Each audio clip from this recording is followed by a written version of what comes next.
प्रभावित भागातील शेतकऱ्यांना मोठा विश्वास व श्वास आहे. पीक विमा रकमे अनेक महिन्यापासून प्रलंबित असल्याने शेतकऱ्यांना कर्जफेड, नवीन हंगामाची तयारी आणि दैनंदिन खर्च सांभाळणे कठीण होत होते. या परिस्थितीत गंभीरता लक्षात घेऊन शासनाने तातडीने तोडगा काढण्याचा निर्णय घेतला. पंचनामा पूर्ण झाले आहे, ज्याची जमीन माहिती शासनाने नोंदणी अचूक नोंदली गेली आहे असे सर्व प्राधान्य आहे. आज दिवसभरात मोठ्या प्रमाणावर व्यवहार असून बँकेला यासाठी विशेष सूचना देण्यात आल्या आहे. शासनाचा उद्देश हा आहे की जास्तीत जास्त शेतकऱ्यांना एका दिवसात लाभ मिळावा.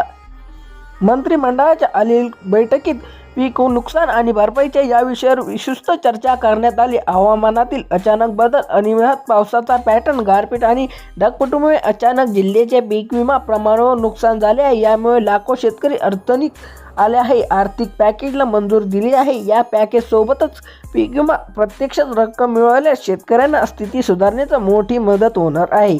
ही मदत शेतकऱ्यांसाठी एक महत्त्वाची आधार ठरणार आहे. राज्य सरकारने मदत वितरणासाठी 3 टप्प्याची योजना आखली आहे. पहिल्या टप्प्यात 12 जिल्ह्यांना प्राधान्य देण्यात आले आहे. जिल्ह्यांमध्ये पीक विमा रक्कम तात्काळ जमा करण्याची प्रक्रिया सुरू झालेली आहे. उर्वरित जिल्ह्यांमध्ये दुसरा व तिसरा जलद गतीने सुरू आहे. टप्पा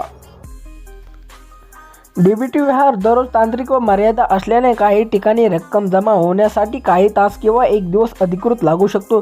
तरीही सरकारने सर्व जिल्ह्यांधारक प्रतिक्रिया जलद करण्याचा यासाठी स्पष्टपणे निर्देश दिले आहेत. शेतकऱ्यांना शक्य तितक्या लवकर मदत मिळावा हा शासनाचा मुख्य आदेश आहे.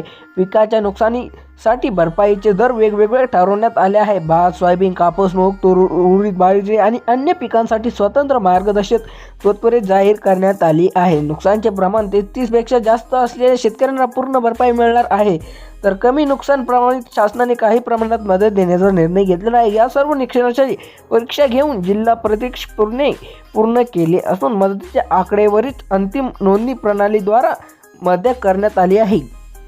भात पिकाच्या नुकसानीचा राज्य सरकारने विशेष उल्लेख केले आहे. भात पावसाच्या जोरदार तात्काळमुळे भात शेती उद्ध्वस्त झाल्याने भात उत्पादक सर्वाधिक मदत देण्याचा निर्णय आणि सोयाबीन कापूस उत्पादकांनाही दोन्ही सरकारकडून केंद्र सरकार व राज्य सरकारकडून मिळणारी एकत्रित मदत म्हणजे मोठा आधार देण्याचा तूर, मूग आणि उडीद या कडधान्य उत्पादन मोठे परिणाम झाले आहे. विशेष भू हिसाब करून ही निधी वाटप करण्यात येत आहे. नुकसानग्रस्त भागामध्ये विशेषतः विदर्भ आणि उत्तर महाराष्ट्र राज्य पीक मोठे नुकसान झाले आहे. अहवालात स्पष्ट दिसत आहे की पहिल्या टप्प्यात जिल्ह्यांना या भागात अग्रभाग देण्यात आला आहे. कोकण आणि पश्चिम महाराष्ट्रातील काही जिल्ह्यांमध्ये भात पीक, कडधान्य पिकाचे नुकसान झाले त्यांनाही या यादीत स्पष्टपणे समावेश केले आहे. जिल्हाधारकांना 24 तासात सतत मॉनिटरिंग करण्याचा आदेश देण्यात आला आहे.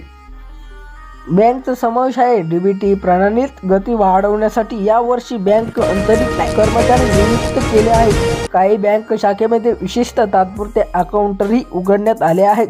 राज्य म्हणायचे आहे की पुढील काही तासात लाखो व्यवहार पूर्ण होणार असून मदत खात्यात मागे एकमेकांना जमा होत राहील. धन्यवाद.